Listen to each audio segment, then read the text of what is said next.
Now entering Nerdist.com. Mission Log, a Roddenberry Star Trek podcast. Episode 53, The Ultimate Computer.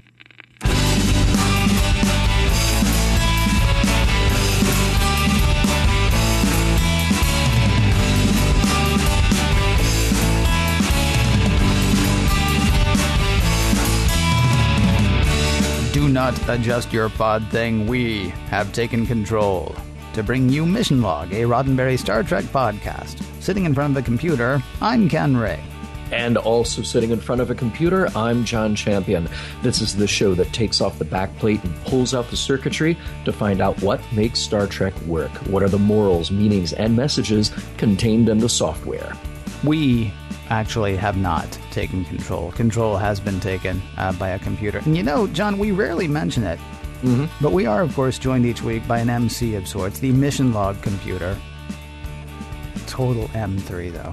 Ooh, burn. I mean it or her or whatever, no offense. Oh, but yeah, no M5. This is not the ultimate computer. I'd be careful with that. She might turn off your life support in the middle of the night. I don't think I use my life support in the middle of the night, though, so it should be fine. Okay. Yeah, all right, good. I think it would be okay. The other thing that we do sometimes before we get into the show, sometimes we wait until later. I'm going to surprise you today and do it right at the top. All so right. if you think later, how do I do this? Well, just rewind and start again. You can get in touch with us, and we would love it if you did. On Facebook, Skype, and Twitter, the handle is Mission Log Pod. Mission Log Pod is the handle for all those places. You can call us 323-522-5641. That number again, 323-522-5641. You can email us, missionlog@roddenberry.com. That email address again, missionlog@roddenberry.com. Please, oh please, do check out our website, missionlogpodcast.com. And don't forget, any of those comments that you send to us or that you throw our way, we may use in an upcoming episode of Mission Log. Well said, Ken. And as you mentioned, today we are talking about the ultimate computer. Ultimate computer. The ultimate. And, you know, in 1996, I think my ultimate computer was a Power Mac 9600. And that thing could not even fly a Starship. But the whole time I kept thinking about my VIC-20. Yeah, did you? I did. The whole episode I was thinking, wow, can you imagine how... Mm-hmm. Yeah. Oh, we could talk about computers all day. My first was an Apple IIe. Your first computer was an Apple IIe? Apple IIe. That's very nice. You know, the first computer... Well, I actually wrote BASIC on an Apple IIe. I remember doing easily like a 12-line program in a 2-week computer camp. Okay. A friend of mine, though, got a Mac in 1985, I think. 85 or 86. And at that point, yeah, my programming days were over. I mean, once somebody gives you a computer that you can't even find the command line. Right. Right.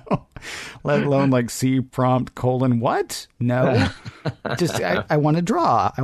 Bring up that program where I can draw. Oh, sure, I've got scads of paper and pencils, but, you know, bring up that computer program where I can bitmap something.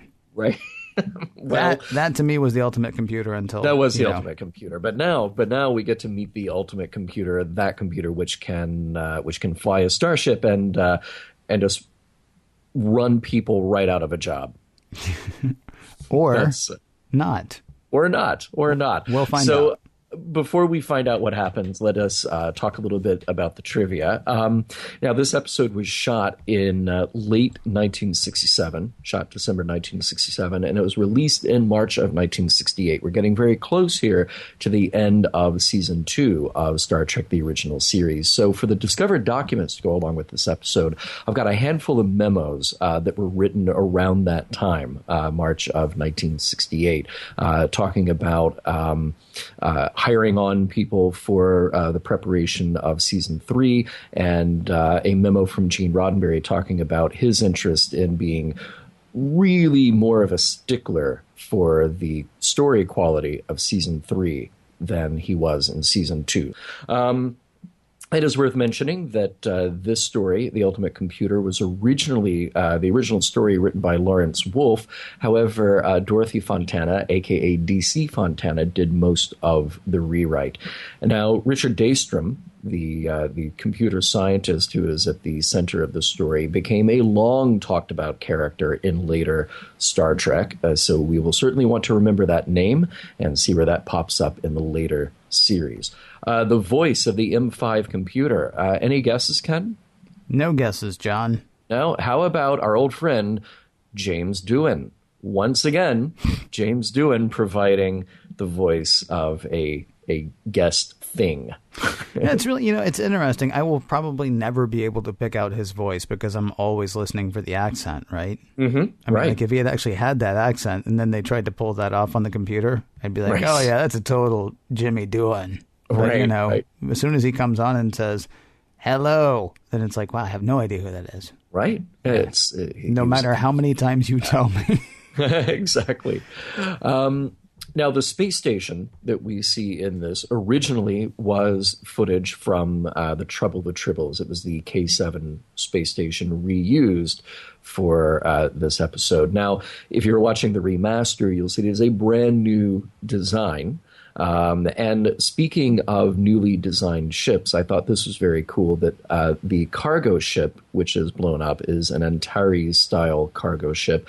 It is referenced in Charlie X, and it is seen later in the animated series. However, we had not seen that ship in Star Trek until the animated series. So in the remasters, they kind of went back and recreated this ship so that it then has a place in the original series. I thought that was very cool how later Trek influenced early Trek when they went back to do those remasters.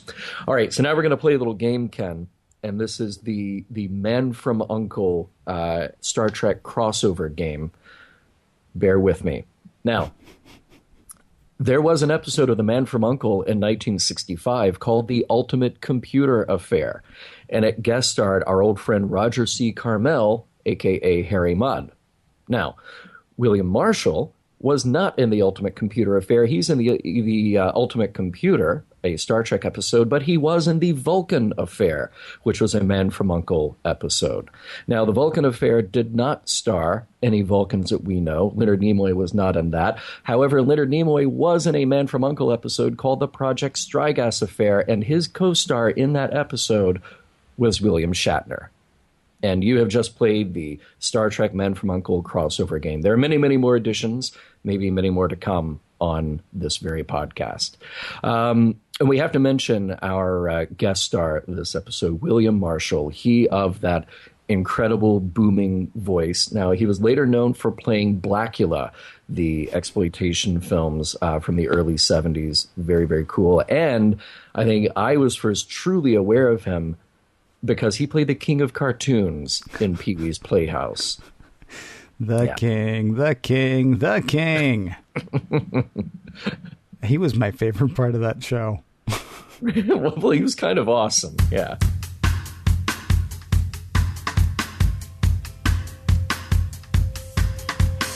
M3. Very clever. Secretly, however, I have been running this show since episode 1.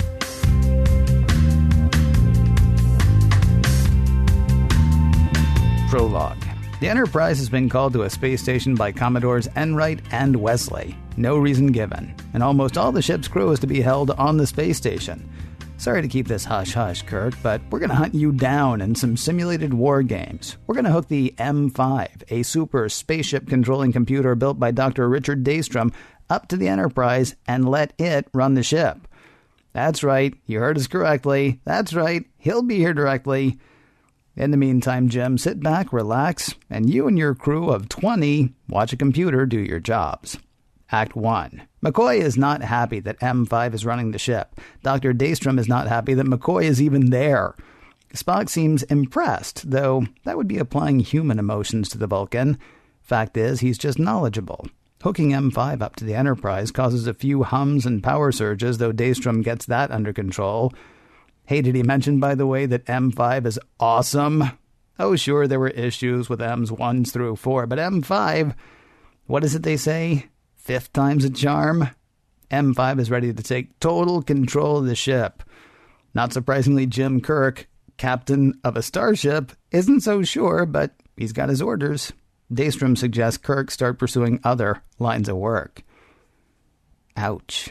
Kirk and McCoy talk M5's arrival. Kirk thinks it's wrong. M5 itself. He's not sure why, but he thinks it's dangerous. At the same time, he can't help wondering whether Daystrom's right. Maybe Kirk is feeling jealous or displaced. Maybe he's afraid of losing the prestige and power of running a starship. Bones says if Kirk is aware enough to wonder about that, that's probably not it. The first test is a success. M5 has driven them around. Kirk points out that Chekhov and Sulu could have done that. Daystrom points out that M5 can too. Spock points out that Daystrom is right. M5 is turned back on to drive them around some more, with Kirk habitually calling out orders that M5 has already worked out and laid in on its own. Kind of like the Deadly Years, but with less makeup. Engineer Scott notices that power is getting shut down on various decks for reasons that aren't immediately clear. Meanwhile, Kirk is set to square off with M5. The captain assesses the situation on a planet that they've approached, suggesting a course of action and a landing party. N5 makes almost the exact same suggestions with a couple of crew substitutes. Also, no point in sending Kirk and McCoy. They are non-essential personnel. Ouch. By the way, the power outages on various decks, Scotty says that's M5. Act 2. Daystrom does some diagnostics. Turns out M5 was just shutting down power to areas of the ship that didn't need it. Kind of like turning off a light when you leave the room. A practice apparently forgotten in the 23rd century. That said, M5 seems to be drawing more power than it was earlier. Daystrom says, well, sure, it's using more power because it needs more power. It's doing more stuff. Spock and Kirk say it doesn't actually need more power. But hey, who's the scientist here? Sorry, Spock, I mean, who's the computer scientist here? Uhura calls from the bridge. There's a ship approaching. Don't know who it is. Can't make it out. Turns out it's the starships Excalibur and Lexington. Surprise attack in the war games. Unscheduled M5 drill. Now let's see what M5 can do. Turns out it can do everything Kirk can, about 3 seconds earlier. ID the ships, acknowledge communications, set red alert, and fight off the attacking vessels. Good thing phasers were at 1/100th power. Spock says M5 performed flawlessly, but now he's not really comfortable with M5's control. Computers make excellent and efficient servants, says Spock, but I have no wish to serve under them. Captains rock, Captain Kirk. People need people to follow. From outside, though, M5 looks totally awesome. Commodore Wesley calls to praise M5's performance and regards to Captain Dunsel. Commodore Wesley's way of saying, hey, tell Captain Useless he's useless. Always remember, kids, and never forget, Starfleet Commodores are A stunned Kirk leaves the bridge. In his quarters, Kirk is puttering around with who cares? Bones brings him a drink. Kirk shares how useless he felt watching M5 do what Kirk usually does. Now let's drink. And do a little more self-reflection. I kind of feel like controlling a starship is the thing for me. And, oh, hold that thought. Another unidentified ship in the area. This is not part of the drill. There's an unmanned ore freighter. M5 has spotted it and is moving against it. Kirk goes to disengage M5, but he can't. M5 blows up the robo-ship, then goes about his way. Booyah! That's what Kirk was waiting for. Time to turn off M5, end the training exercise, and retake control of the Enterprise. Except for the part where M5 has built a force field around itself. M5 is about as interested in giving up control as Kirk was, only M5's not following orders. Act 3. Kirk is reading Daystrom the Riot Act. Give me back control of my ship. Look, Kirk, this is a test drive. You're going to have to expect a few bumps. And that smell? That smells normal. And that rattle? Yeah, that's normal too. It is a test drive. Scotty suggests cutting M5's power. An ensign goes to do that and is disintegrated by M5. Daystrom says that was an accident. M5 needed power, and the ensign simply got in the way. Sounds sensible, but doesn't wash with Kirk. Problematic as all of this is, they are on their way to war games with the other Starfleet ships, except M5 seems to be leaving off the games part. Scotty says he and Spock might be able to cut M5's power elsewhere, which Kirk sends them off to do. Spock pauses momentarily to ponder how illogically M5 is behaving. Daystrom, meanwhile, is still kind of impressed with M5. It's thinking, growing, defending itself. Look, M5 can do the work of a whole Starship crew. Men no longer need to die in space or go to some alien world. M5 and machines like it will free people up to do really cool things. You know, cooler than seeking out new life and new civilizations. You just don't get M5, man. McCoy goes to Kirk with a Fisher-Price psychoanalysis of Daystrom. He was great 25 years ago. Now he's just trying to kill boredom and recapture past glory. Spock says he and Scotty are ready to kill M5's power. Daystrom argues against it, saying he can work with the machine, but that's a non-starter. Power killed, Kirk tells Sulu and Chekhov to take him home. But Power's not killed. Sulu and Chekhov have no control of the ship. M5 lets Spock and Scotty waste their time. It distracted them. Meanwhile, it's still in control. So what gives? Daystrom has basically copied the workings of a human brain onto M5's circuitry. This makes it more human, less computery. Seemed like a good idea at the time. Speaking of time for the war games. But M5 won't be firing blanks, a fact of which the opponents of the Enterprise are unaware. Act 4. The skeleton crew of the Enterprise cannot get control, and they cannot communicate with the other ships. M5 is powering up for a full attack on the unshielded ships.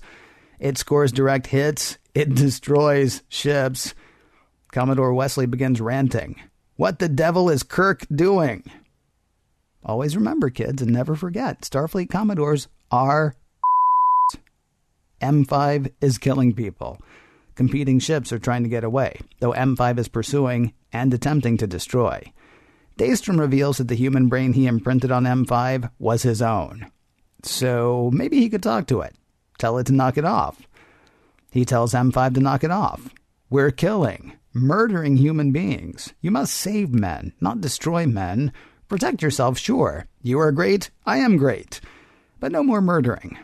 In the conversation, Daystrom diagnoses himself. He was great 25 years ago. Now he's just trying to kill boredom and recapture past glory. On the verge of going full-on nuts, Kirk and Spock disable Daystrom. The remaining ships in the war games now have permission to destroy the Enterprise. With M5 in control, this will, of course, lead to their destruction, not the destruction of the Enterprise. Kirk ties into M5 to try to reason with it. It says it must survive so that man can survive. It'll do the dangerous mucking about in space so man can get to really achieving and evolving. Yeah, says Kirk, except you're killing people. This kind of messes M5 up. Murder is contrary to the laws of man and God, it says. It apparently decides that it is not the ultimate computer, and so it must die. It shuts itself down without turning control of the ship or its systems over to the Enterprise. It also drops its shields. The other ships will now be able to destroy it, making the Enterprise, its skeleton crew, and Daystrom collateral damage. Kirk tells Spock and Scotty to disconnect M5 in case it changes its mind. Then he gives an inspiring Kirk speech. We're gonna die. There's a little more, but that's basically it. Scotty can give the ship power for shields, but Kirk has an idea. Hey, let's not put up the shields. Maybe Commodore Wesley will get it, that something has gone wrong. The good news is he does get it. He breaks off his attack on the Enterprise. Daystrom is loopy and will have to go in for full rehabilitation. Spock and McCoy spar over people versus computers, with Spock saying computers are simply more efficient, not better. Another 45 seconds of this, and Kirk gives the order to take the Enterprise back to the space station. The end. We hope. Though I will say I am a tiny bit worried, John.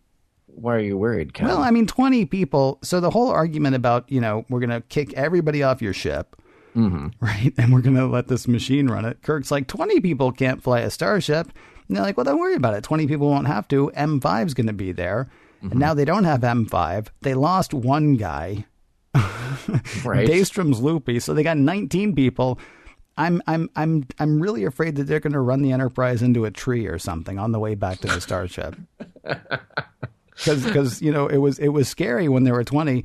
Or is it like, 20 is just a bad number for running a starship? No, look, you can do it with 19 people.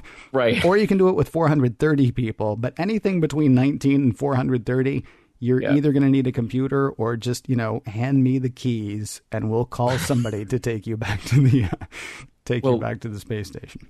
Where, by the way, we have jailed.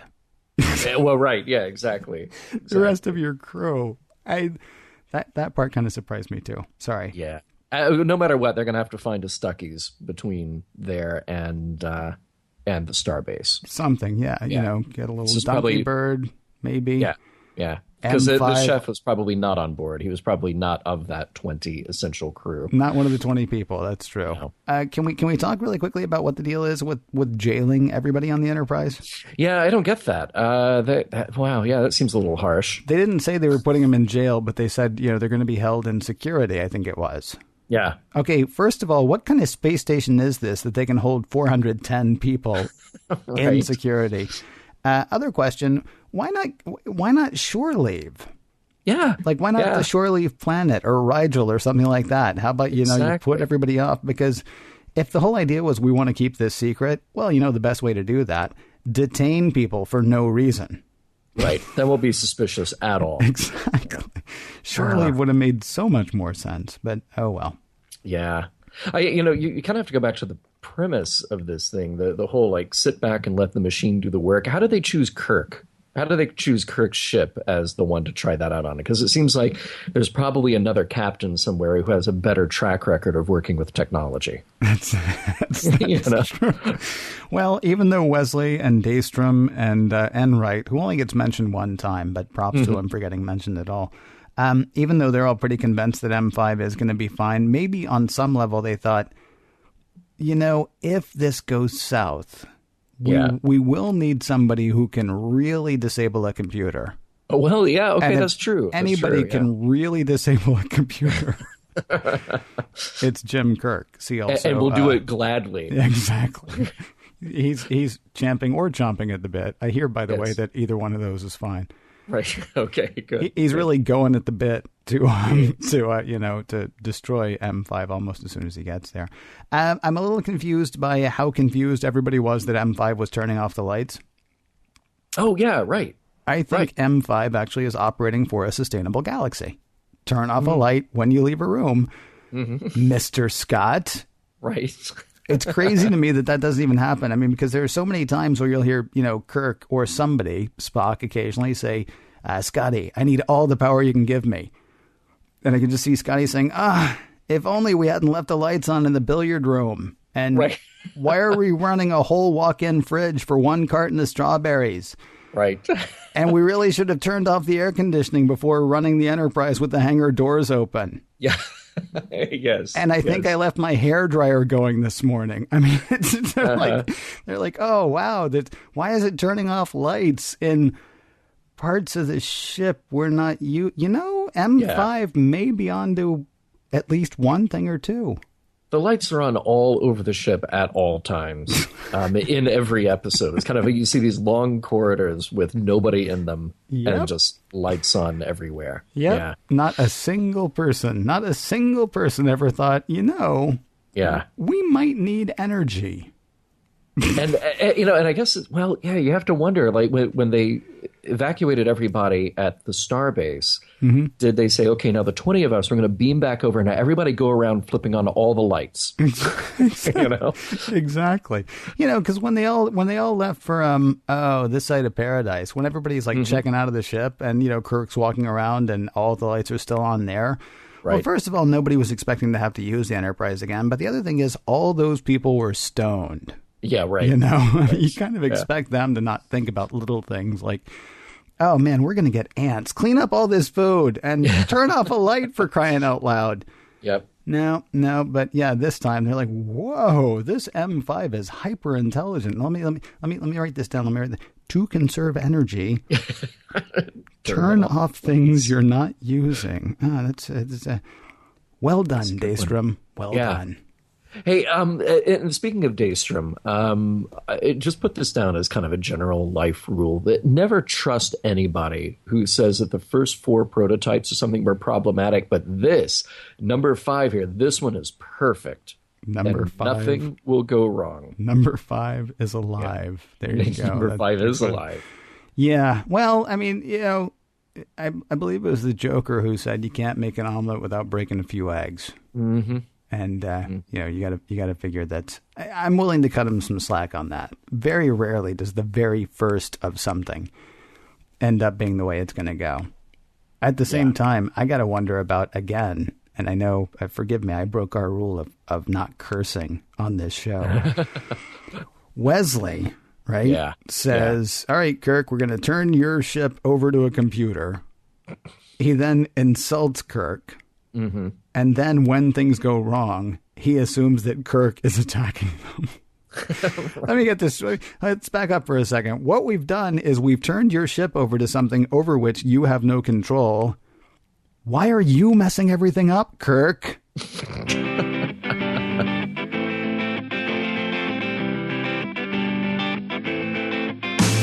If this entire episode becomes just an indictment of computers, it will be an oversimplification of a number of issues that are pertinent even today. P.S. Realizing that must make me at least an M4. Ken, do you think that this is how the Minions got started in A Taste of Armageddon? Ooh. Their very own Richard Daystrom came in and said, hey, I got this new computer. I realize we're at war and everything, but maybe we should just hand over control of our cities to the computer. Well, maybe, except they didn't actually hand over control of the cities to their computer. They more handed over, their lives, their free will, right? Yeah. I would think the Minions actually started more with the parrot sketch. No, not the parrot sketch. The one of the Monty Python sketches. Hello, Mrs. Premise. Hello, Mrs. Confusion. Busy day. Busy. Just spent 4 hours burying the cat. 4 hours. Yes, it wouldn't keep still. Oh, it's not dead then. No, but it's not at all a well cat. And with the husband and me going away for a fortnight, we thought it best to get it over with right now. I mean, that's sort of where the Minions. That was a long way to go for that, but I mean, that's kind of it. Death is a foregone conclusion to the Minions, so they're going to do that. They didn't turn over like physical control, unlike here. This is more like what was the character's name from Terminator? Or Skynet. I mean, maybe don't even do the character. This is more like how Skynet got started. Oh, sure, yeah. It would be an awesome idea. Yeah. Let's give killing power to this thing that we kind of understand, but not really. So, do you think that Dr. Daystrom pictures starships filled with scientists? Like you've got a one starship full of scientists, and they're just out there exploring, and then you've got other starships filled with M5 clones. Like, I'm trying to understand his mindset here, because M5 seems like a machine built for war, in that it is hyper defensive and hyper offensive at the time. Mm-hmm.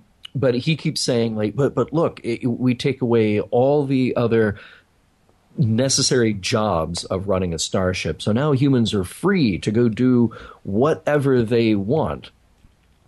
This is actually the same argument that Norman made in I, Mud. Mm-hmm. Mm-hmm. This is what happened to the... Wait, were they from Andromeda? The Andromeda Galaxy? Because we just had another... races from the Andromeda Galaxy too. Oh, you're right. We sure did. Yeah. And by any other name. Yeah. Yeah. I can't remember which. I thought they were from there as well, actually, now that I think about it. Either way, though, he seems to... Well, he's a troubled character. I mean, we joked about, or I joked about in the recap about he's just, trying to recapture his glory. But Bones does actually say he thinks that's what's happening. And then when he's going particularly loopy... Daystrom admits that that's what he's trying to do as well. So, on the one hand, he's got this whole idea of we're going to save man, and man's going to be able to evolve into other things and not muck about in space. Mm-hmm. But really what he wants is the fame and the glory again. And so somebody at Starfleet along the way came and said, hey, find me a way that, we don't have to risk lives, or find me a way that we don't have, sort of the untested, unchallenged human element of battle. Or running a starship even. be a risk. And Daystrom will do that. But I mean, it feels to me like if Starfleet had come to him and said, make a toaster that can save a planet, he'd have worked on that instead. I mean, Right. I don't feel like he's a war guy. I feel like he's a very smart man who peaked early and now is trying to recapture a little of the glory, as Bruce Springsteen might sing. Right. And so throughout this whole thing, Kirk keeps asserting that there are some things that man must do. And what, big surprise there, Ken? Fight. I mean you and me. I don't mean Kirk. I mean you and me. Well, you know what I thought? I thought about this kind of ongoing debate ever since the end of the Apollo missions about manned space travel. This is this kind of argument about, we're pretty good so far at sending robots into, out to Mars, and we send satellites and we send exploratory vessels out there. And then at the end of the shuttle program, we just kind of said, well, okay, we're not in a real hurry to send human beings out there. But there's another argument to be made that says that, well, humans should be the ones to go out there, that humans can make decisions and humans can do things that robots can't do, or that, purely scientific, say, gathering devices can't do. So I don't know. I certainly can sympathize with Kirk here. He needs his job. That's what he's good at,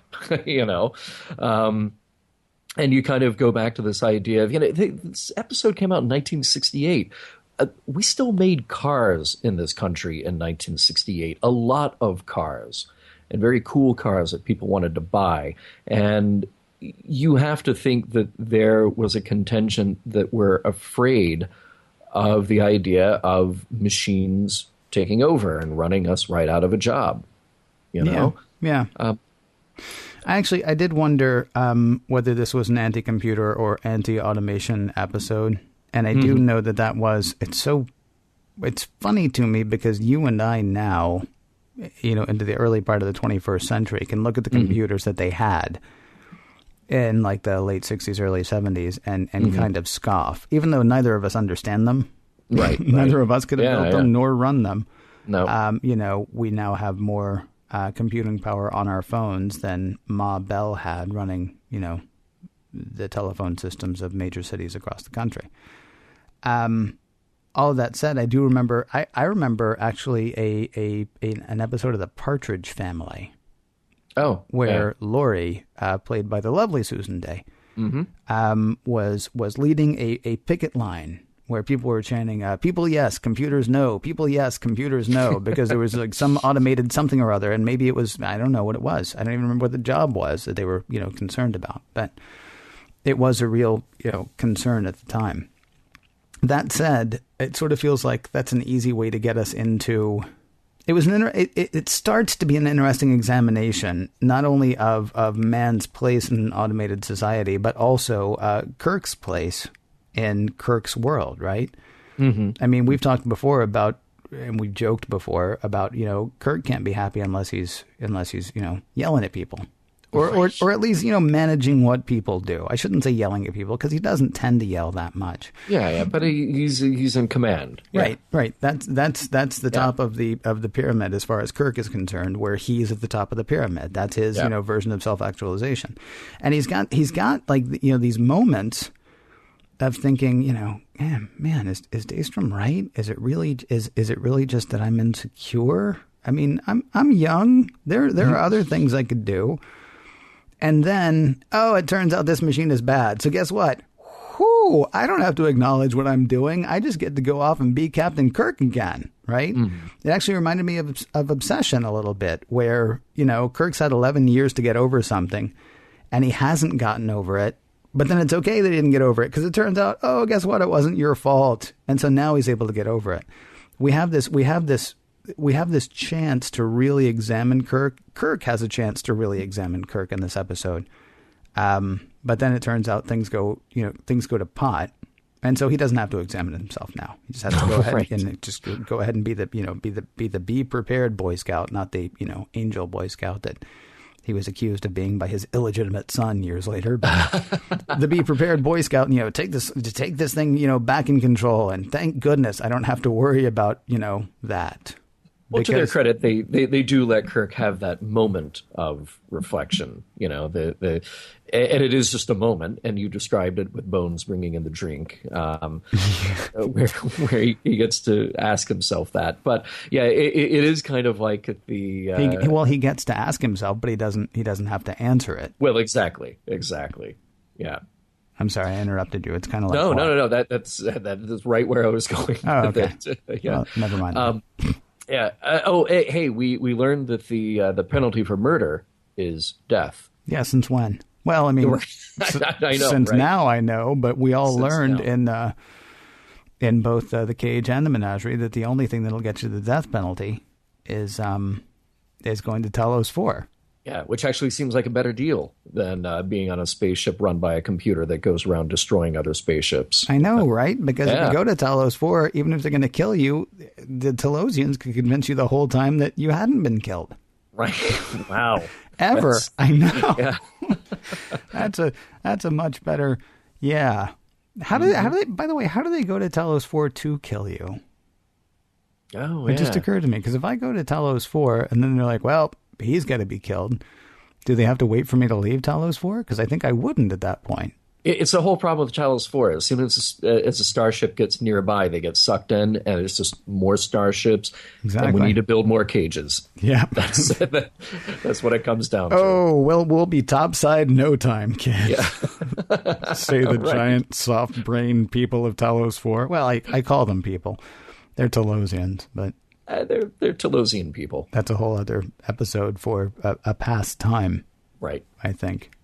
Do you think that one of M5's problems is specifically Daystrom's ego and his motivations and his beliefs? Because, I mean, this episode is making a good case for the problem with machines. You can't let a machine take over, certainly not if you side with Kirk.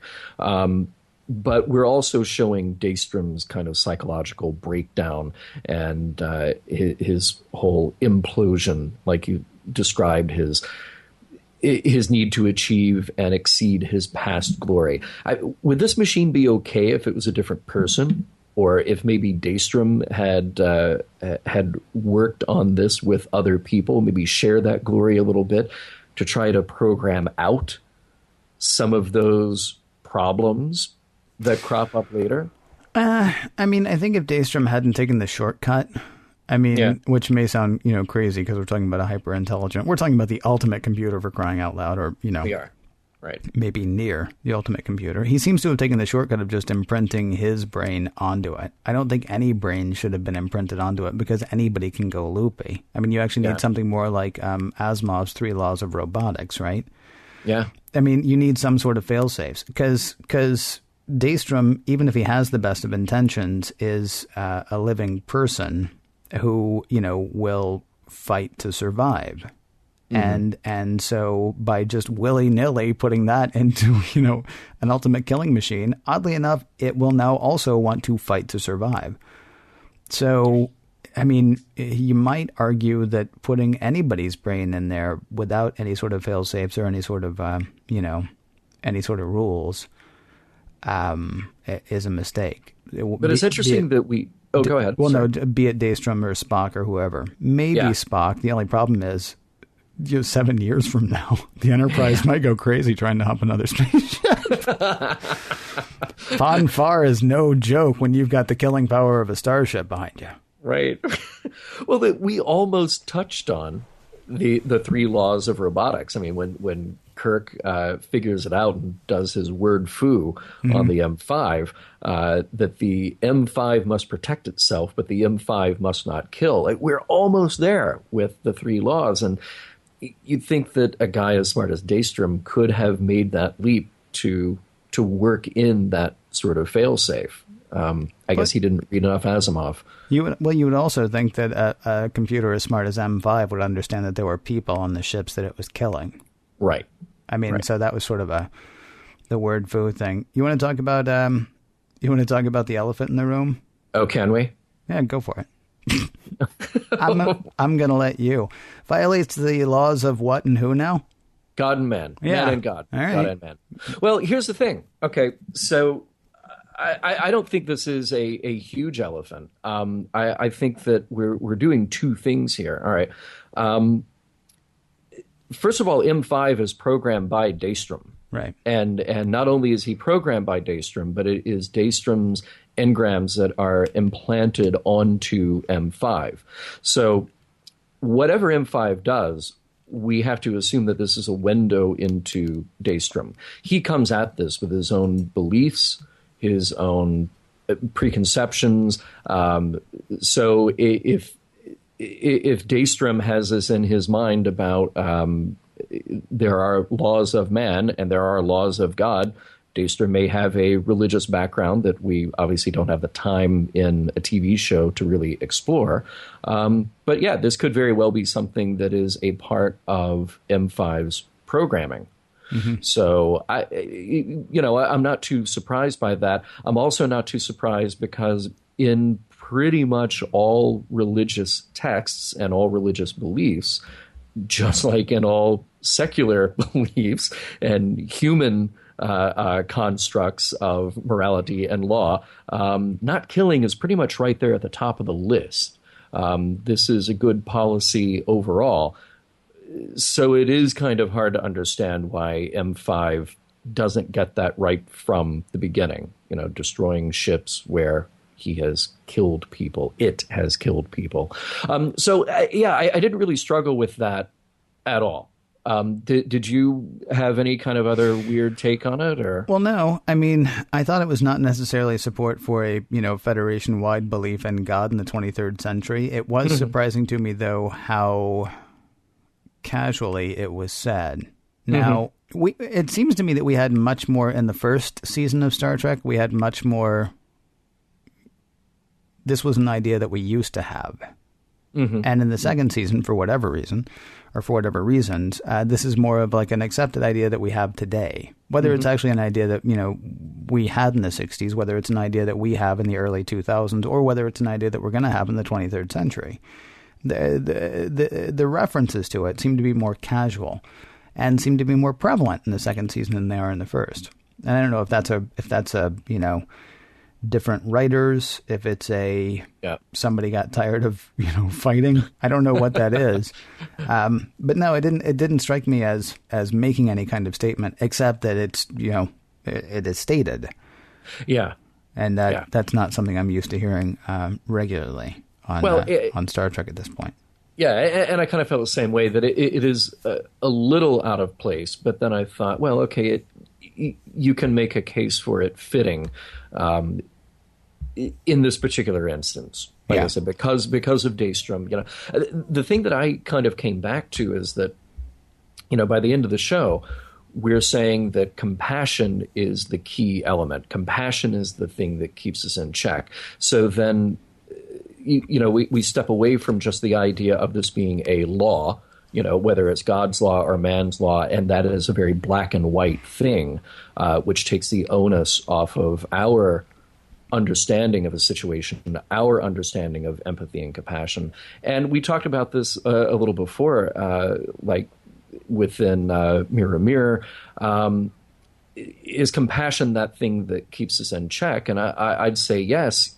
The idea of morality coming from, at its core, this ability to empathize, this ability to have compassion and empathy for another creature, certainly another human being, and in that case, you don't need to invoke law, wherever that law may come from, wherever your beliefs may lie. That is just sort of a simple core human thing that we get to celebrate at the end of this episode. Yeah, the one problem I have, and I didn't want to get into it because I couldn't figure out where it goes. I mean, this is just where I then began ranting. I think about things like the healthcare debate, or I think about things like the minimum wage fight that's going on right now. We build systems that demand. Yeah. We build systems that demand things that leave really no room for compassion. Yeah. And even though we're all people, and we're all sitting here saying, we're all people and we're humans, and humans have to take care of humans, and humans should look out for whatever, we are willing to stand back and go, but shareholders expect profit. Yeah, but or we're you know willing what? to stand back and say, well, but there is security to consider. I mean, I love the idea that 50 years ago we sort of solved a lot of these things, except we're nowhere close. Well, but here's the thing, that's what's good about a show like Star Trek or any kind of fiction that can make you do that. It is the reminder. It's the thing that says, hey, even though we keep building institutions and we keep sort of dehumanizing certain things, like you said, healthcare or the legal system or whatever, we have to remember that we are also human beings who have a compassionate, empathetic streak and sort of this inherent moral obligation to those other individuals, as badly out of hand as it might get.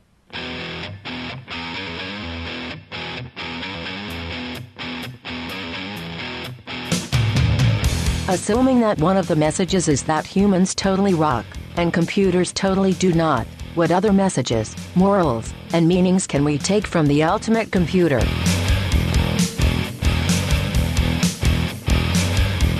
With the relentless precision of a driven computer, along with the compassion of a human, we find ourselves barreling down to the end of another episode of Mission Log, which means it is time, like clockwork, to answer the questions about the messages, morals, and meanings of this episode and whether or not they stand the test of time. John Champion, does the ultimate computer hold up, in your opinion? You know what? There are a few minor oddities here. I love that you point out that we have a crew of 400 people who are being held in detention. Yeah. So there are some really strange things like that. But overall, I think this is right up there in the top episodes of season 2. Mm-hmm. I think the pacing, the drama, the debate that you get to have in this episode is just really great. A lot of that is due to the acting. I think that, of course, our regular crew is really good, but I think William Marshall as Dr. Daystrom is fantastic.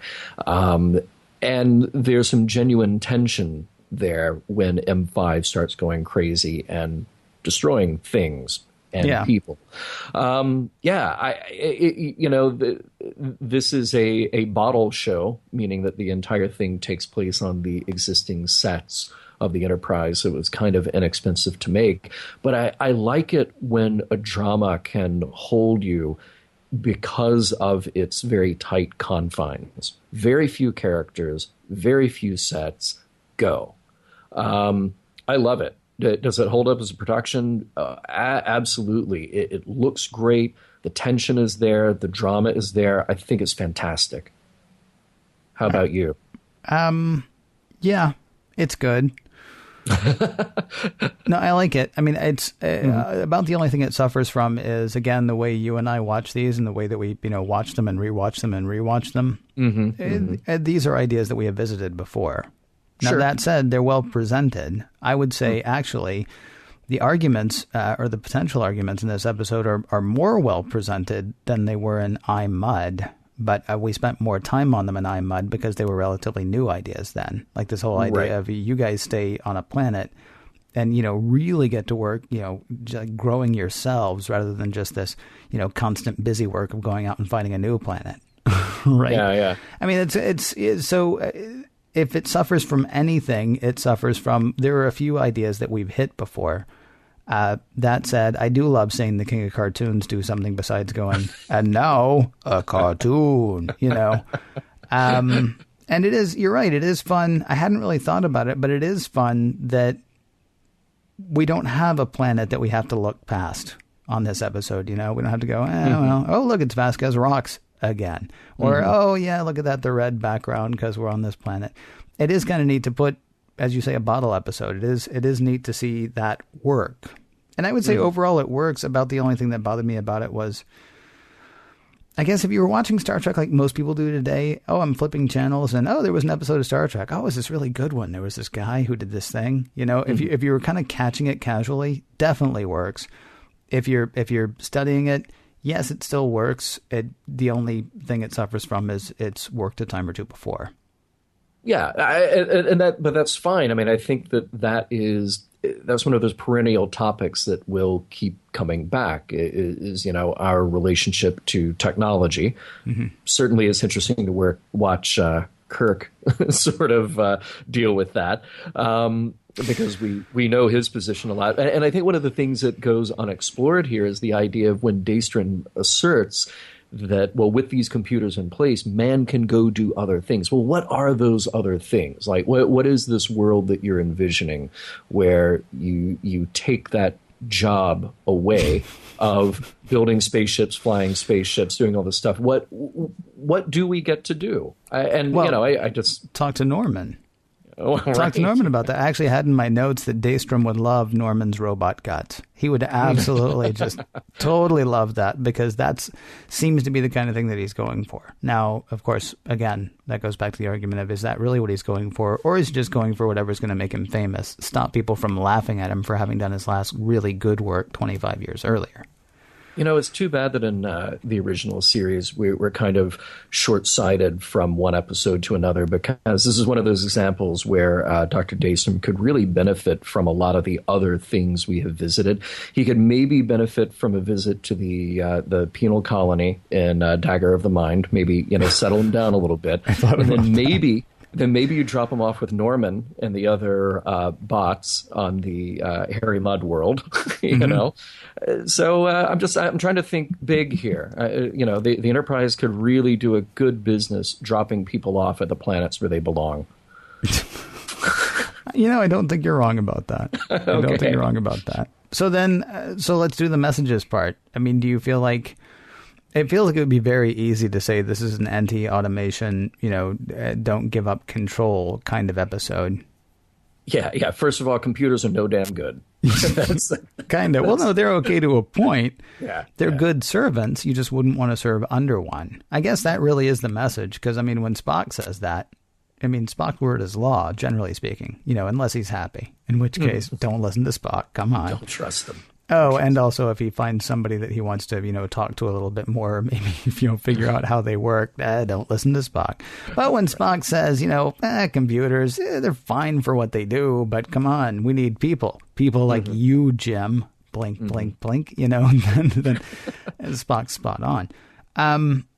Is it as simply put as an anti-automation episode as not giving up control, or is it sort of what you alluded to earlier, more a compassion is actually key if we're going to keep this globe spinning and maybe go find a few more?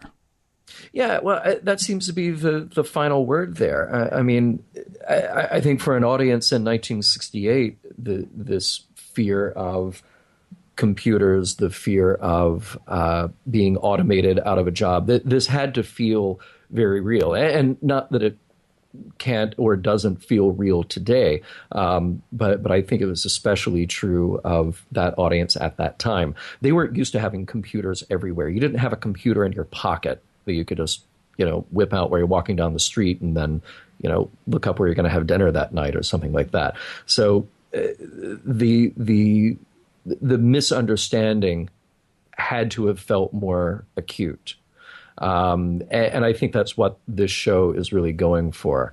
There's also a message in here, I think, about, they allude to this with Daystrom treating M5 like a child. And I think being too in love with your own creations, too concerned about your own ego when it comes to the work that you do, and sort of getting wrapped up in all of that. So it is interesting to watch his psychological downfall. But I do think that ultimately, at the end of the day, they kind of throw it at you, this thing about human compassion being the necessary element for our continued growth and our continued success. That seemed to really be the more beautiful, sort of more positive message out of this episode. Mm-hmm. There's also a bit of Frankenstein. I thought more than once about, the whole Frankenstein idea in this as sure, well, yeah. which is not about compassion, but you could certainly tack on, apply, lay over a layer of, don't play God. Mm-hmm. And I think that all of that holds up. Well, No. well, I don't know where I am on the whole artificial intelligence thing, but maybe don't go with the fifth one. I understand he had done 1 through 4, and it felt like he'd been working for a long time, but maybe start with an M20, before you, and then, do like the good people at Google, give it a car. There you go. Give it a car. Don't give it a Yeah. giant exploration / killing ship. Have a lot of people on your team. Yes. And program out the bugs. Just go ahead, make it open source. Just go ahead and make it open source so other people can get in there and mess with it. And also, I understand this was not the message, but seriously, don't just detain 400 people for no reason. That's just bad karma waiting to happen. Yeah, if we learned anything from, I think from Obsession, these people are tired, and they could really use some time at the shore leave planet. That would be good. Or, you know what? Maybe they'd like to spend some time at the arena. Oh, it's so funny you should mention that, Ken. Everybody loves a day at the arena. And in fact, next week, why don't we go to the arena and talk about bread and surfaces?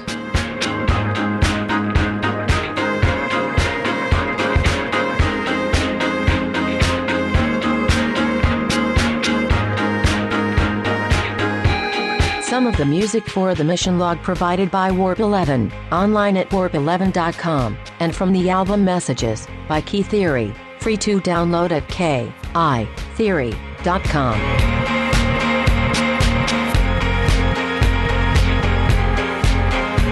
Kirk tells Spock and Scotty to disconnect M5 in case it changes its mind. Kirk gives an inspiring speech. We're gonna die. There's a little more, but that's basically it. Sorry. That's funny as hell. Cracks me up. I love it. Sorry about that.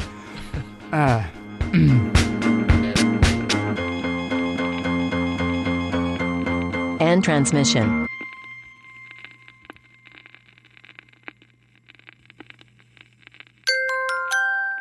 Now leaving Nerdist.com.